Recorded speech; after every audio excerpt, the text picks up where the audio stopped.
Então vamos lá, estamos aqui dando início ao especial de Natal.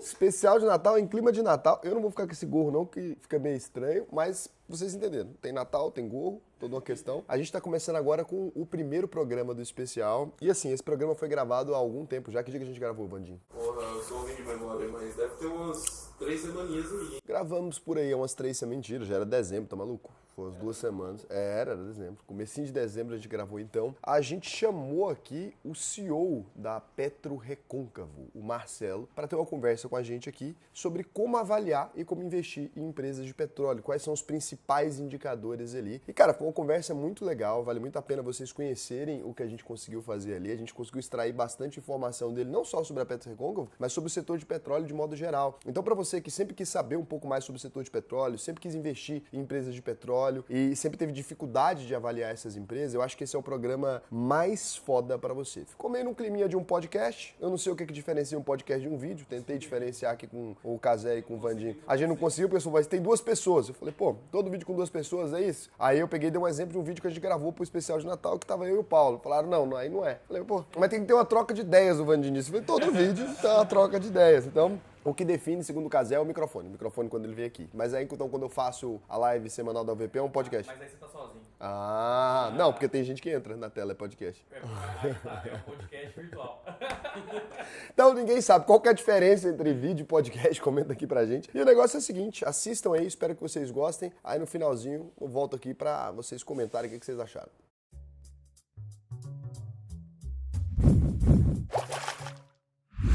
Então, vamos lá. Estamos aqui hoje num vídeo um pouquinho diferente, né? Eu tô recebendo aqui o Marcelo, CEO da Petro Recôncavo. Bem-vindo aí. Olha, Prazer estar aqui, cara. a gente tá importante, não é? Literalmente ele tá em Goiânia, que tá no meio da Jamel Cecília, tá a avenida ali passando no fundo. Então, cara, muito obrigado de verdade pela disponibilidade de vir até aqui e tal. É muito importante pra gente poder te receber. E antes da gente começar, eu estava perguntando quantos investidores pessoa física, né, tem na Petro Recôncavo. A gente descobriu que 6.800. Tem um grupo grande também dos colaboradores da empresa que também é investidor. E tem 600 investidores institucionais. Vamos começar com a pergunta tranquila. Quem dá mais trabalho? Os 6.800 sardinhas ou os investidores pessoa jurídica ali? Eu acho que quem dá mais trabalho são os investidores institucionais, que são os fundadores da companhia.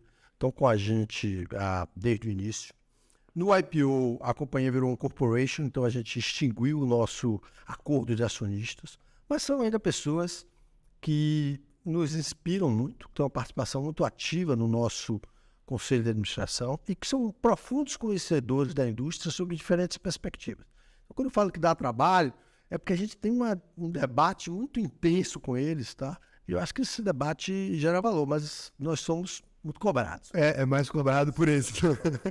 Tem uma diferença, eu acho que é bom explicar isso, porque eu acho que a maior parte das pessoas não tem um conhecimento muito amplo de petróleo no Brasil, acho que pelos motivos que você estava falando, né? Muito tempo, 70 anos de monopólio, né? E agora a gente está com poucos anos começando a quebrar isso um pouco assim. Então, a Petro Recôncavo, ela não explora petróleo em alto mar, né? Nem explora, nem tem nada, nem produz ali o petróleo em alto mar. Ela tem uma diferença entre onshore e offshore, né? Exato. O que você acha que são as principais diferenças que a pessoa precisa olhar ali para essas empresas? Os números, eles acabam ficando diferentes de alguma maneira? Qual é a grande diferença entre explorar petróleo em alto mar ou Você no começou solo? falando um pouco da história, eu vou ter que voltar um pouco para explicar. A gente tem aí uma empresa nacional, que é a Petrobras, né? Gigante, que a gente admira muito, mas que ela foi praticamente monopolista por mais de 70 anos. Né? Então, demorou para surgir uma indústria de petróleo dinâmica, ativa, com investidores de um lado, empresas do outro, né?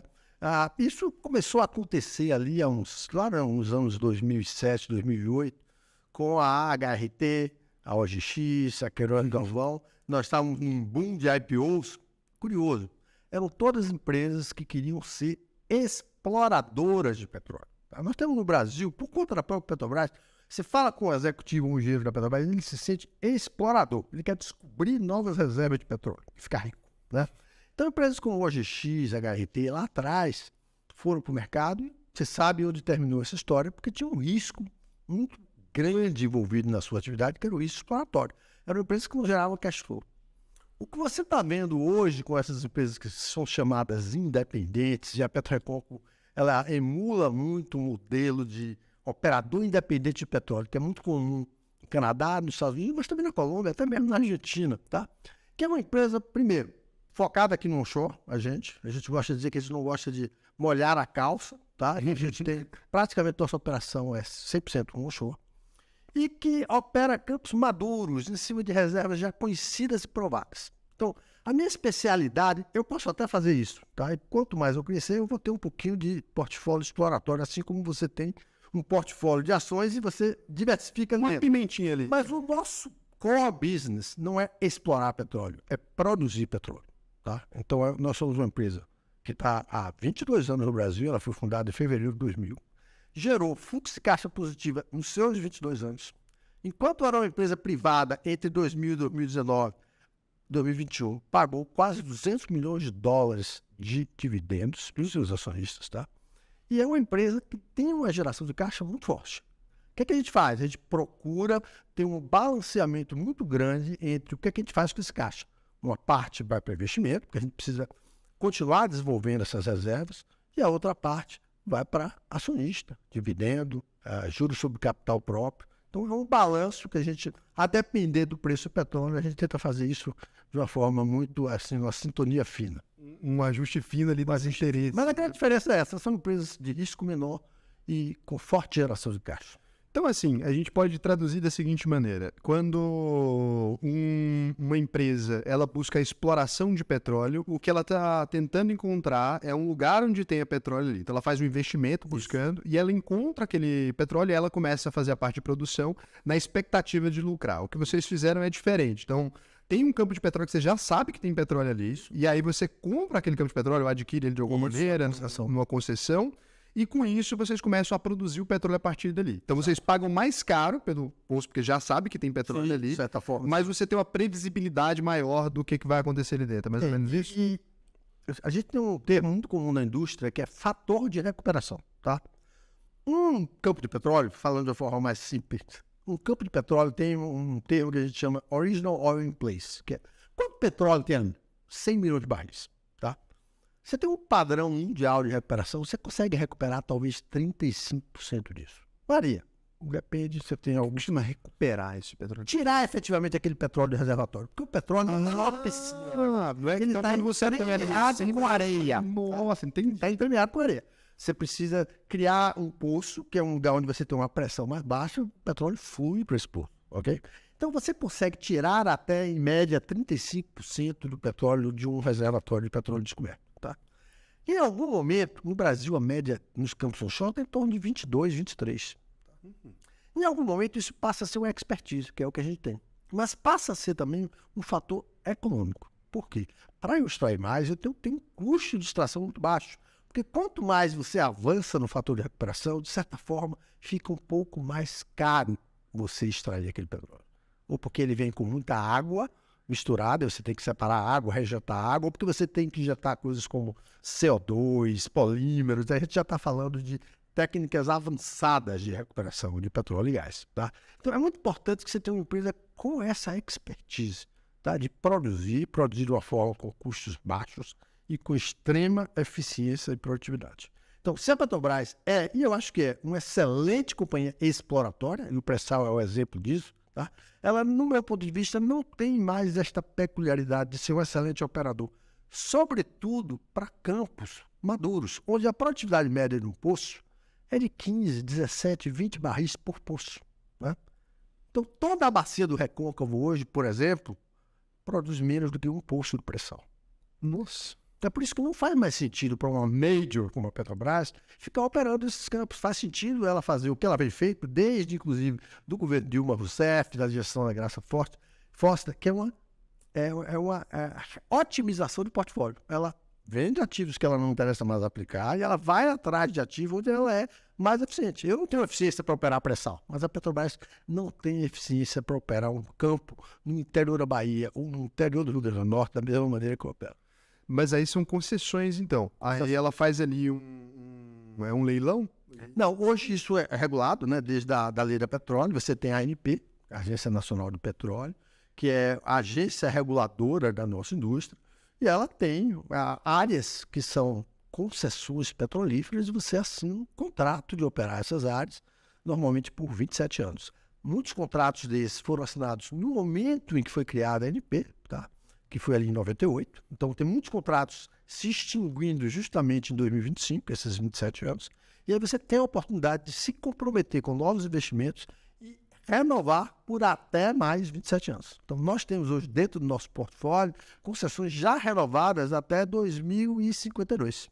Isso vai criando ali uma camada mais de segurança também. Você tem mais uma previsibilidade de conseguir uma renovação do contrato, você tem como fazer investimentos maiores, porque você sabe que vai ter essa janela. Eu comprometo com a agência, mediante comprometimentos de investimento, ela me dá um prazo maior ou menor para eu continuar operando aquele.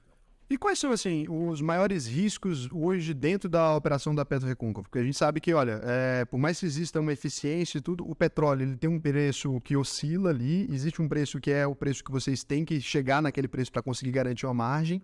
A gente está agora numa fase que está boa para as empresas de petróleo de modo geral, né? O preço do petróleo Brent está interessantíssimo.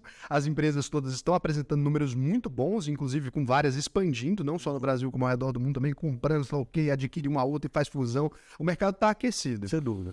Quais são os riscos para os próximos anos? Assim, o que vocês enxergam, assim, que vocês tentam se blindar daquilo? Falam assim, olha, o que pode acontecer nos próximos anos aqui que para a gente não seria um cenário ideal?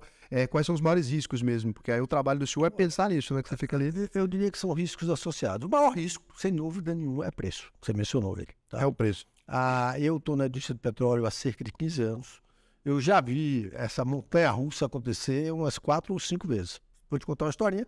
Eu entrei nesse cargo de CEO da PetroRecôncavo em maio de 2008. Tá? Em agosto daquele ano, o petróleo bateu a sua cotação máxima histórica nominal.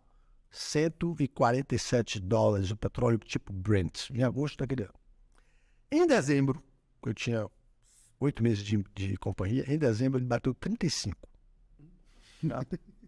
Então você tem que aprender a lidar com isso, até pelo seguinte, se você olhar o histórico de 100 anos da indústria do petróleo, ele sobe lentamente, cai abruptamente. Tá? Então você não consegue reagir. Você tem que estar preparado de antemão. E a melhor forma de você estar preparado de antemão é, primeiro, não se deslumbrar. De novo, você tem que ser low cost o tempo inteiro. Nós somos uma companhia com um orgulho muito grande de ser low cost. Tá? Um dos valores da companhia é a austeridade. Tá? Ou seja, trate o dinheiro da companhia da mesma forma que você trataria o seu. Um dos nossos acionistas, que é o CEO de uma empresa chamada Petro Santander, com sede em Houston, ele tem, por tradição, tá? Só viajar de classe econômica. Só viajar de classe econômica. Então, você tem que manter uma certa rigidez de disciplina orçamentária e de controle de custos. Por quê? Porque quando o petróleo cair amanhã, Raul, a minha empresa ela é resiliente, que é outro dos nossos valores. Ou seja, a PetroRecôncavo, se o petróleo cair para $35, ela continua gerando fluxo de caixa positivo. Ainda mesmo para $35 o petróleo. E hoje o petróleo Brent o lifting cost, que é o custo direto de extração, de $13. Nossa, então então tá numa zona muito tranquila. Nesse momento agora para vocês, estão numa zona extremamente confortável. Gerando muito caixa, não é à toa que nós estamos aí com a performance da ação desde o IPO excepcional, acho que está top 5, né? E a gente se orgulha muito de que isso tem uma parte do gerenciamento da companhia, mas isso tem uma parte também do momento muito bom que a indústria vive globalmente. E quais são os planos ali, assim, do que agora, por exemplo, montando esse caixa mais robusto e não sei se vocês têm pretensão de fazer mais ofertas de ações no futuro, não sei se tem essa necessidade, talvez, de trazer mais caixa ainda. O que a PetroRecôncavo pretende fazer? Por exemplo, hoje vocês já têm a operação de alguns campos ali, maduros, né? Já estão ali focados numa região específica. O que vocês pretendem fazer nos próximos anos? Tem uma perspectiva de um crescimento, adquirir mais, fazer o quê? Bom, primeiro, eu tenho uma expectativa, só nos ativos que eu já opero, de ter um crescimento orgânico que vai me levar dos meus atuais cerca de 24 mil barris de óleo equivalente dia, que é o que eu produzo hoje. De novo, menos de um posto de pré-sal, mas muito grande para uma empresa independente. Não, tá?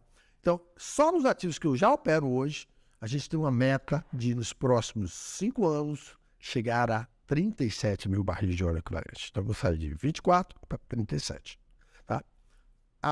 Nós temos planos de adquirir outros ativos. Nós fomos selecionados pela Petrobras no último ativo relevante do programa de desinvestimento de Campos Maduros onshore, que é o chamado a Polo Bahia, que são 20 concessões do Recôncavo Baiano. Nós estamos em parceria com a Eneva, tá? Nós temos um consórcio onde nós temos 60%, a Eneva tem 40%, e nós somos os operadores dos campos. Nós é que vamos efetivamente operar os campos. Isso está em fase de negociação com a Petrobras, apesar de turbulências jurídicas que ocorreram nos últimos meses que a gente já superou. E do processo de transição do governo, eu tenho uma convicção muito grande de que até o final do ano que vem nós vamos incorporar mais este ativo, que são cerca de 14 mil barris de óleo equivalente dia, e que a gente pretende levar esse ativo para cerca de 40. Então nós estamos falando só na produção de óleo e gás em Campos Maduros de uma empresa de 70 a 80 mil barris de óleo equivalente dia até o final da década. Nossa, então é uma perspectiva de crescimento, vocês estão muito grande. E ainda tem, como eu te falei no início, queremos permanecer uma empresa muito focada. Tá? Ou seja, você vai para o offshore, para águas rasas, mas também a gente olha, se tiver uma oportunidade muito boa, que a gente chama assim, um investimento oportunística, a gente pode realmente tentar isso. Mas a gente quer se manter como uma empresa focada na produção de reservas provadas no onshore. Tem duas áreas que a gente já está se expandindo muito fortemente. Uma é gás. Né? Você tapar aí do novo mercado de gás, que é uma coisa que já está sendo falado no país aí há uns 5, 6 anos, mas que nos últimos 2 anos se materializou. Tá? Até o ano passado, praticamente ninguém podia vender gás para uma distribuidora regional, no caso da Bahia Gás, eu não sei qual é aqui em Goiás, a não ser a Petrobras, porque a Petrobras controlava não apenas a produção de todo o gás, como ela controlava o processo de tratamento desse gás. Você tem uma coisa chamada UPGN, que é como se fosse uma refinaria de gás, eram todas dela, e ela controlava todo o sistema de gasodutos do país. Tá? A Petrobras tem feito, até mesmo por uma intervenção do CAD, um processo de saída desse mercado. Ela vendeu os gasodutos para grandes empresas, no caso do Nordeste, para a TAG, que é uma empresa do grupo ENGIE. Tá? Então, o transporte de gás hoje já está na mão da iniciativa privada. Ela vendeu os campos produtores do Nordeste, nós compramos vários, e hoje nós somos o maior produtor de gás independente do Nordeste. E ela agora está vendendo essa infraestrutura de escoamento e de tratamento, e nós também estamos ou contratando o serviço dessa infraestrutura, ou comprando e desenvolvendo essa infraestrutura. No termo que você usa na indústria do petróleo para isso é midstream. Então nós estamos entrando no negócio de midstream, que é tratar e recolher o gás de terceiros. E no processo de comercialização do gás, nós hoje temos, acho que 7 ou 8 clientes de gás. Tá? Temos as maiores distribuidoras regionais de gás do Nordeste, no Ceará, Cegás, no Rio Grande do Norte, a Potgás, na Paraíba, PB Gás, e na Bahia, a Bahia Gás, são nossos clientes. E temos clientes privados. Nós fechamos aqui há 2 semanas atrás, talvez o primeiro contrato livre, dentro do mercado livre, onde consumidores industriais de grande porte, no caso foi uma indústria chamada Unigel, pode adquirir gás diretamente de um produtor independente. Então isso é um mercado que, no nosso plano de negócio, a gente pretendia de que a minha produção de gás representasse 35% da minha produção total só em 2025. No último trimestre já foi 40%. Então acabou batendo muito além do que vocês esperavam o mercado. Muito além. E o preço do gás, como está no mercado internacional, você tem não apenas uma lucratividade muito grande, porque o custo de extrair, processar e vender gás é menor do que o custo de extrair, processar e vender petróleo. Tá? Aí é o ponto que faz sentido. Dentro daquele lifting cost que eu te falei, tem um mix de gás que ajuda muito a manter aquele número baixo. Tá?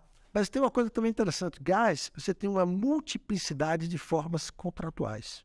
Então eu posso fazer com você aqui, digamos que você é um consumidor de gás e que você quer ter estabilidade. Eu posso fechar com você um contrato de 5 anos em valor fixo corrigido pela inflação. Nós hoje temos contratos de gás em valores fixos em dólar, corrigidos pela inflação americana. O que é que isso me faz? Isso me ajuda com aquele primeiro fator lá atrás, que é gerenciar o risco de preço. Ou seja, uma parte da minha produção não está mais atrelada à cotação do petróleo Brent. É isso que eu ia falar. E aí, nesse momento agora, que, por exemplo, que o gás está num preço mais alto, é o melhor momento para vocês começarem a fechar esses contratos, né? Porque na hora que o preço está melhor ali, você, por mais que você estabilize ele ou joga ele num preço diferente, você tem uma estabilidade maior para garantir o crescimento. Exato. E aí, nos últimos 11 meses, porque até dezembro do ano passado eu não vendia uma molécula de gás, nos últimos 11 meses a gente desenvolveu internamente todo um setor de comercialização de gás, onde a multiplicidade de contratos, qual é o preço base do contrato, qual é o índice que reage ao contrato, qual é o termo do contrato, é uma coisa muito complexa, mas que dá margem a você, se você consegue fazer isso muito eficiente, a você gerir o seu risco sem você precisar pagar um custo, por exemplo, de hedge, que é um custo acessível. Então você acaba fazendo ali, por exemplo, esse aqui nós vamos atrelar esse contrato ao IPCA, esse aqui nós vamos atrelar o preço do gás internacional, esse aqui, aí você vai criando uma carteira diversificada de venda de gás. Que basicamente ela é dirigida por uma inteligência de gestão de risco. Nossa, faz muito sentido. Ideia interessante. E assim, você é uma pessoa que conhece muito do setor de petróleo de modo geral. Espera-se. Tenho 15 anos. É necessário. Quem trabalha com petróleo trabalha desde criancinha, eu sou novato. Tenho 15 anos. Mas assim, aí a gente tem essa informação. Quando a gente vai olhar do lado do ponto de vista do investidor, assim, eu estou te falando agora. Então, quando a gente vai olhar para as empresas de cada mercado, a gente sabe mais ou menos o que a gente tem que olhar ali. Então, você vai olhar uma empresa de energia, você sabe mais ou menos o que você tem que procurar. Quando você vai olhar um banco, você sabe mais ou menos o que você está procurando. Quando você vai olhar para petróleo, talvez por essa questão do Brasil não ser um país que teve historicamente essas empresas, é um pouco mais nebuloso. O que a gente percebe é um ciclo muito violento de commodities ali, que você olha essas empresas, elas vão do céu ao inferno em anos específicos. Aí quando você tem que olhar uma janela de pelo menos 10 anos ali para a gente falar de investidor para a vida, né? Porque aqui no canal as pessoas investem não com o objetivo de vender a empresa, de ganhar num trade com ela, eles investem para ficar sócios da empresa mesmo pelo maior tempo possível. E é por isso que a gente gosta de conhecer as empresas por dentro, entender como é que funciona. Quais indicadores você acha que são essas coisas fundamentais? O que eu preciso saber sobre empresas de petróleo na hora que eu olho para ela? O que te interessa, por exemplo, ali, quando você olha para uma empresa de petróleo? Bom, tem alguns que estão até na mídia em relação à Petrobras. Um indicador muito específico é o tempo de vida da reserva da empresa. Tá? Uma empresa de petróleo, sobretudo uma empresa listada na Bolsa ou no novo mercado, como é o caso da Petroeconco, normalmente ela emite anualmente uma certificação externa de reservas, como se fosse uma auditoria. Tá? Contrata uma empresa especialista internacional, com muito reconhecimento, e ela vem e diz, olha, a Petroeconco, com base nos custos atuais que ela produz, com base nas características dos campos que ela opera, ela tem um valor de reservas. Hoje o nosso valor é de em torno de 156 milhões de barris. Tá? Se eu dividir isso pela minha produção do ano passado, eu tenho um tempo de reserva, de vida da minha reserva. Tá? O nosso tempo de vida da nossa reserva hoje é muito alto. Ontem eu estava vendo uma queixa em relação à Petrobras de que o tempo de vida da reserva da Petrobras está muito baixo. A Petrobras precisa desenvolver na margem equatorial, em Sergipe, precisa ir além do pré-sal, né? Mas tem que tomar cuidado, porque esse tempo de vida é um KPI, né? Um indicador muito importante.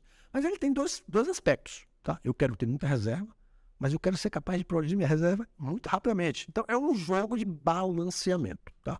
Então, se você pergunta para um dos meus acionistas, que você brincou aqui no início, que é um dos que mais dá trabalho, ele vai dizer, você está com 22 anos de reserva, você tem que encurtar isso, ou seja, produza mais e mais rápido. Encurtar significa produzir mais rápido, você fatura mais, faz mais dinheiro, mas ao mesmo tempo também você está diminuindo a sobrevivência, né? O tempo que você tem é como se fosse uma reserva mesmo, é literalmente uma reserva. Isso, é reserva. É. E aí tem um segundo, que eu acho que é até talvez mais relevante, que é o Reserve Replacement Ratio.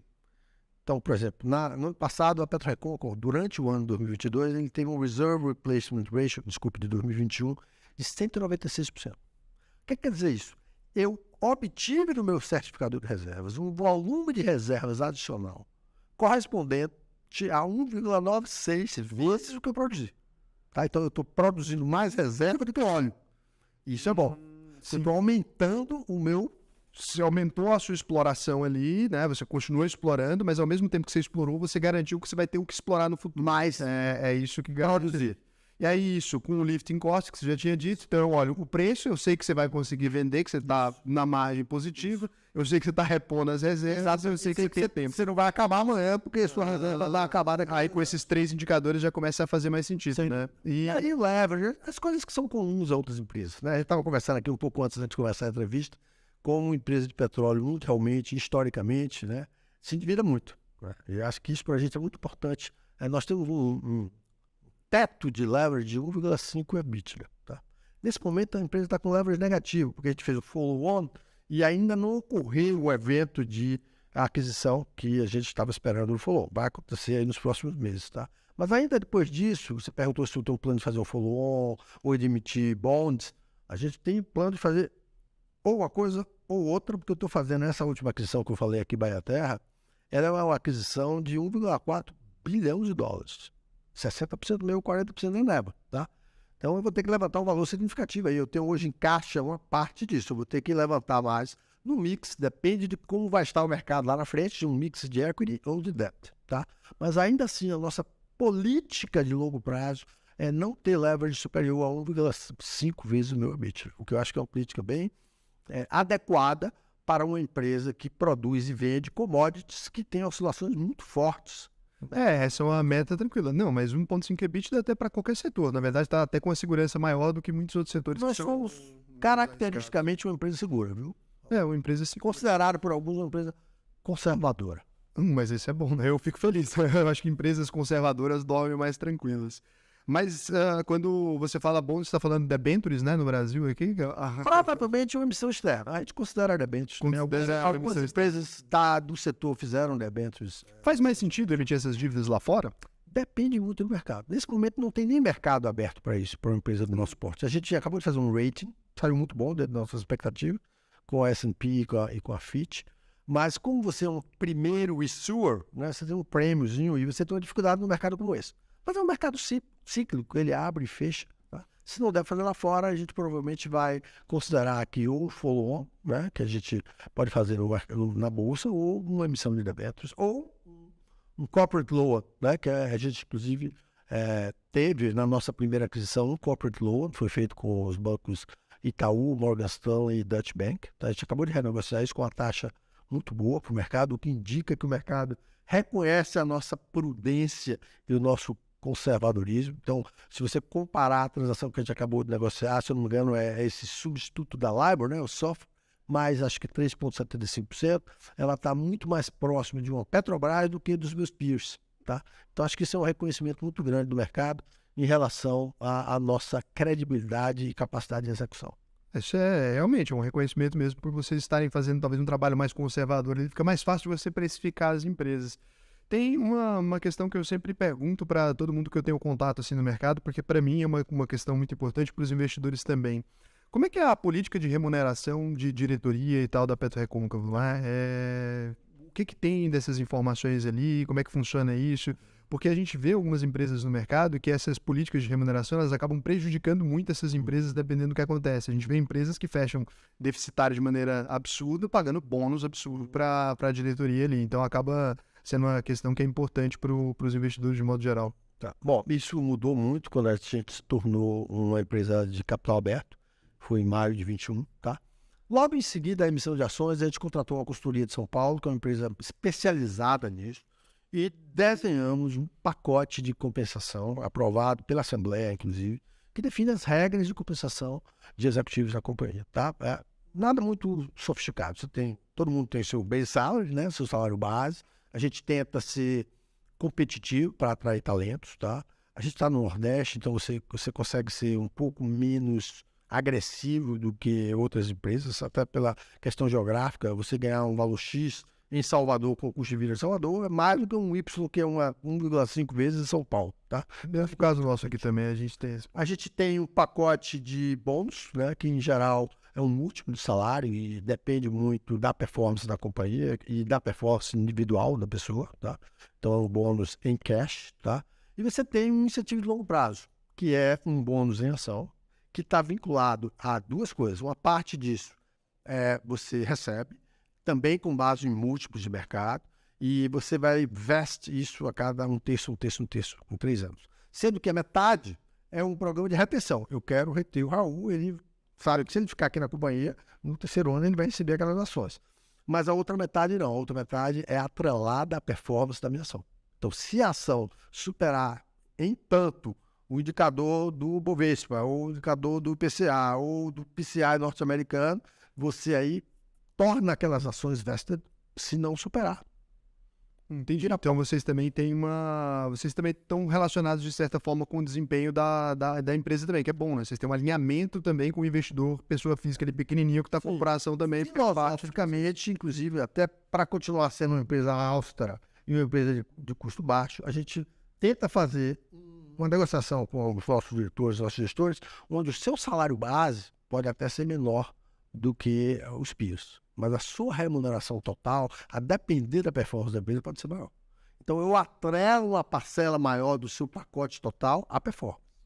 Isso é bom, porque aí você acaba relacionando ali o investidor pessoa física, ele também acaba sendo contemplado nessa remuneração aí também, porque os diretores também estão interessados no que a empresa performe bem. Mais do que isso, nós temos um plano que atinge um volume de pessoas relativamente grande. Então, a gente tem muitas vezes pessoas que estão lá na ponta, né? Operadores de petróleo, que ou postaram na companhia há tanto tempo, ou por a gente enxergar uma importância estratégica nele, ele é acionista da companhia. Então, hoje, você tem, assim, eu acho que 4 ou 5 dezenas de pessoas que são acionistas dentro deste plano de compensação de longo prazo. Muito bom. E você é acionista da empresa? Sou acionista da empresa há 15 anos. Há 15 anos acionista da empresa. Bom, tem alguma questão assim que eu não questionei, que é alguma pergunta que eu não fiz seria importante para as pessoas investidoras de modo geral saberem ali? Olha, eu acho que, como você disse, é importante que as pessoas conheçam um pouco mais da indústria. Não é simples, é um pouco complexo. Isso, por exemplo, que eu te falei aqui de certificação de reservas, é um relatório muito complexo. A gente procura não apenas estar aqui com pessoas como você, eu invisto hoje uma parte muito grande do meu tempo em me comunicar com o meu acionista, em me comunicar com pessoas que estão entre mim e o meu acionista. Sabe que eu testei, tem uma informação, eu sempre testo o RI das empresas, né? Então eu mandei e me responderam. Eu mandei umas perguntas bem absurdas, assim, umas perguntas bem de iniciante mesmo, umas coisas assim. Mas é porque eu gosto de saber se a pessoa, o investidor, pessoa física ali, muitas vezes, ele não consegue ser atendido pelos RIs, né? Então eu sempre faço um teste, assim, algumas empresas que eu sou investidor e tal, crio uma conta de e-mail que não sou eu mesmo, então, porque eu sei que me responderiam, mas eu vou pro e-mail pequenininho e vou fazer algumas perguntas bem bobas, assim, para ver, o comprometimento da galera, mesmo que demore 5, 7 dias para responder ali, mas eu gosto de ver quando respondem o investidor pequenininho ali, porque ele se sente mais seguro, né? Você manda um e-mail, o pessoal te explica alguma coisa, então eu mandei umas perguntas assim e responderam. É bom ouvir isso, porque isso é uma política da empresa. A gente debate muito isso. Eu, por exemplo, eu acredito que uma parcela maior do meu tempo do que meus peers em comunicação com o mercado. Estou aqui com você conversando. Pois é. Semana passada estava na conferência de um banco em Nova York, me comunicando com o mercado. E a gente faz mais do que isso, a gente faz uma questão educativa. Então, por exemplo, no ano passado nós trouxemos essa empresa de certificação internacional chamada Netherlands Seal. Seal é uma empresa muito reconhecida nos Estados Unidos, no Canadá.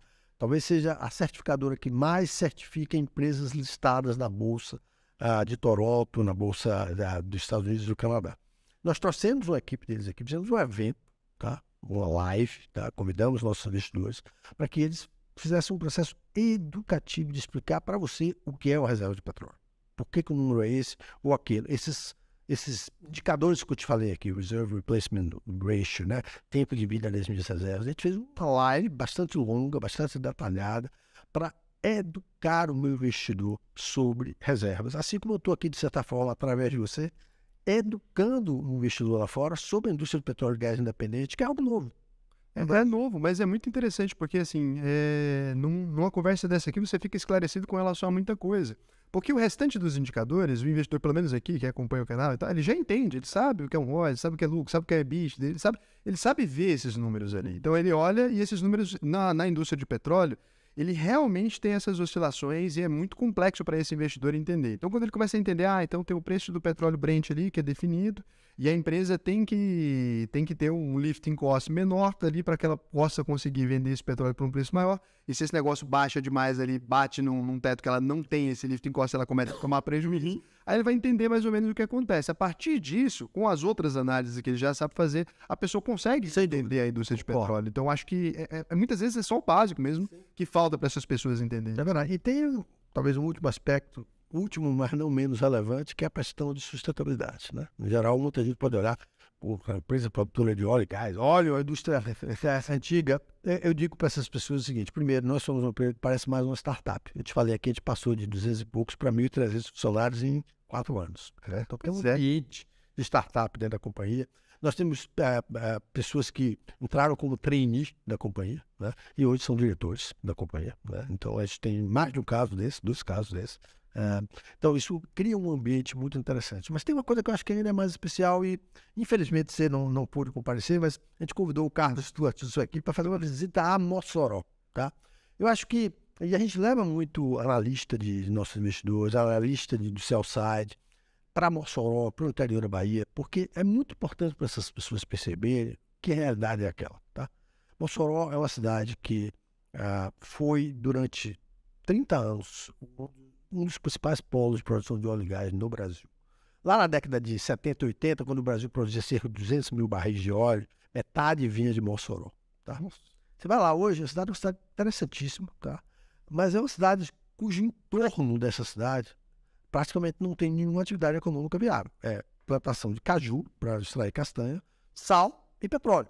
Tá? Então fica muito pouco desta riqueza ali. Né?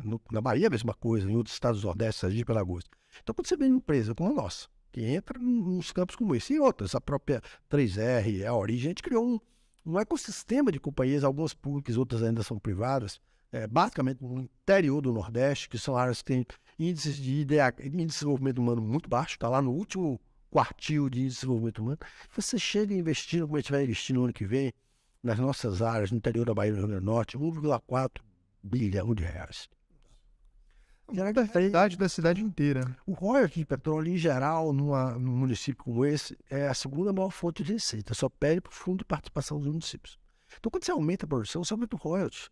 Né? Quando você aumenta o investimento, você aumenta o ISS. Então, é investimento na veia e é investimento local.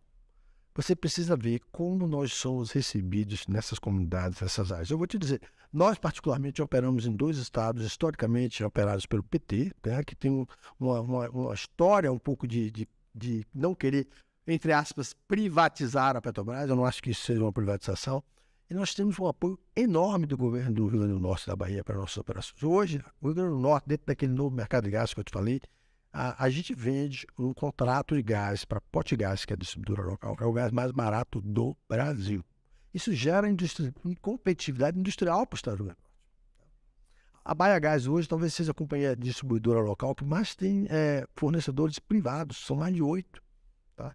Então isso gera uma competitividade industrial que vai além da indústria do óleo e gás. Eu acho que o impacto socioeconômico disso supera em muito qualquer impacto ambiental que você possa ter, até porque, como são campos maduros, as infraestruturas já estão lá, o impacto ambiental é relativamente pequeno. Tá? Não, mas quando a gente fala dessas empresas operando ali, é porque as pessoas esquecem da cadeia inteira, mas uma pessoa que tem um emprego ali, por exemplo, ela tá morando naquela cidade ali, ela vai gastar no comércio, vai gastar na mercearia, vai comprar um negócio, então você acaba que gira ali a economia de uma cidade inteira. Tem empresas, uma empresa desse porte, né, e das outras portes ali, como o Mossoró tem várias outras companhias ali do mesmo estilo, acaba beneficiando o lugar como um todo. Quando a gente fala dessa questão do meio ambiente e das coisas, a gente tem uma outra questão que é o futuro da indústria do petróleo. Eu queria saber a sua opinião, como é que você vê isso, né? Porque muita gente fala que a indústria do petróleo, de alguma maneira, ela precisa reduzir, ela precisa deixar de desenvolver do tamanho que ela está desenvolvendo para a gente substituir por outras fontes de energia. Como é que é a sua visão quanto a isso? É lógico que a gente está falando de uma coisa que é para sei lá quantos anos, mas assim, as empresas lá fora já começam pelo menos a colocar uma linha ali, falando assim, opa, tem uma informação aqui, a gente pensa em fazer alguma coisa em outro setor, ou como é que é para vocês? A sustentabilidade hoje está no centro da minha agenda, tá? Mas eu vejo o seguinte, como eu te falei, nós pretendemos manter uma empresa muito focada, tá? Eu acho que se nós todos queremos um mundo melhor para os nossos filhos e nossos netos. Com certeza. E isso depende de você reduzir a emissão de hidrocarbonetos para a atmosfera. Isso depende, sem dúvida nenhuma. Quando a gente olha para a gente, uma empresa pequena, no interior do Nordeste, 2 coisas são fundamentais. Primeiro, como eu te falei, o gás. Eu fico brincando que a gente vai acabar virando PetroRecôncavo, em vez de óleo e gás, gás e óleo. Eu acho que a gente caminha naturalmente para ter uma participação do gás. O gás é considerado um combustível da transição, é o combustível mais limpo. Tá? E o gás, principalmente no Nordeste, ele é fundamental como um complemento para a produção eólica e solar. Porque você não tem vento e sol o tempo inteiro. Então o gás entra ali. E mais, a produção de hidrogênio verde, tá, pressupõe que você tenha uma cadeia de energias renováveis fortes, e cada vez que você tem uma cadeia de energia renovável forte, você precisa do gás como backup. Tá? Por quê? Porque na hora que, como aconteceu em Houston 2 anos atrás, você tem uma nevasca, congelam as pás, congelam as placas voltaicas e você fica sem energia. Tá? Não tem como, eu concordo muito com você, assim, eu só pergunto porque eu acho que é uma parte da agenda ali que a gente precisa seguir, mas assim, de fato, né, a gente vê que essa mudança brusca, às vezes, de tentar corrigir uma coisa, um efeito ambiental de forma muito brusca, acaba criando outros efeitos indesejados, completamente indesejados, que a Alemanha entrou agora e etc. Então, assim, eu perguntei porque eu sei que é um ponto de vista importante para muitos investidores. E, cara, tem um presente aqui para você, me dá onde aqui, ó, tem aqui um presente. Já recebi a cachaça confiança, né? Você sabe o que tem aqui dentro? Tem que né, a caixinha, porque agora você é um investidor sargento também, né? Opa! Você tem um presentinho, né, cara? Bom, hein? E tenho que te perguntar se... Boa, muito legal, viu? Parabéns, tá? Blusão legal, essa aqui eu vou... Você nem que sabe, não vou usar não, né? A gente, em Salvador, quando faz 19 graus, todo mundo tira esse casaco. Obrigado, foi muito legal. Aliás, o elogio é generalizado, a gente chegou aqui, conheceu o escritório de vocês, as pessoas, um ambiente ótimo, moderno, interessante. Foi um prazer estar aqui. Pô, esse prazer foi meu, Marcelo. De verdade, muito obrigado por você ter vindo aí. Espero que a gente possa fazer mais vezes. E é isso. Então, Só uma discussão. Aí. A Petro Recôncavo, né? Espero que agora vocês saibam. É muito bom você ligar o nome da empresa, às vezes, a uma operação mesmo, entender um uso para a empresa. Então, assim, o Marcelo se dispôs a vir aí apresentar um pouco para vocês e falar sobre os indicadores que são importantes se você está observando. Quer passar as redes aí da Petro Recôncavo? Tem alguma importante para o pessoal? A gente está presente aí, sobretudo no LinkedIn, no Twitter, nosso site de relações com investidores, como você testemunhou, é bastante proativo e reativo, então tem muita informação e a gente está sempre pronto a entrar em contato com os nossos investidores, esclarecer dúvidas e quem sabe a gente não leva o Raul lá para Mossoró ou para o interior da Bahia para a gente fazer uma live por lá. É isso, então muito obrigado aí de verdade pela participação de vocês. Vocês conhecerem a Petro Recôncavo, então, qual que é o código? RECV3. É isso aí, pode dar uma olhada lá. E é isso, muito obrigado então, Marcelo. Obrigado, um abraço. Então agora que você já aprendeu aí tudo, cara, sobre empresa de petróleo, tudo sobre o setor de petróleo, se você quiser formar uma carteira mesmo, para você aprender a avaliar suas próprias empresas, começar o ano com o pé direito, organizar essa vida sua, que eu sei que tá uma bagunça, não adianta passar o fim do ano de amarelo não. A pessoa gasta dinheiro com pingo o ano inteiro, no fim do ano fala, vou passar de amarelo para trazer dinheiro. Dinheiro não se traz assim não, vai ter que investir, vai ter que se organizar. Acesse aí então, www.auvp.com.br, clica em preencher o questionário, faz lá o seu cadastro para ver se você consegue uma vaga ainda na turma que começa agora em janeiro. Ainda deve dar tempo para você e aqui eu tenho uma moeda de 500 pesos, só para terminar lá no alto, né? 500 pesos, que vale aí uns um centavo, brincadeira, vale um pouquinho mais, 500 pesos chilenos, deixa eu ver. 500 pesos chilenos, vamos ver quanto tá falando a cotação hoje. Então 500 pesos chilenos, R$ 2,98. Essa é uma moeda de R$ 3, então. É isso, beijo para vocês, até o próximo especial.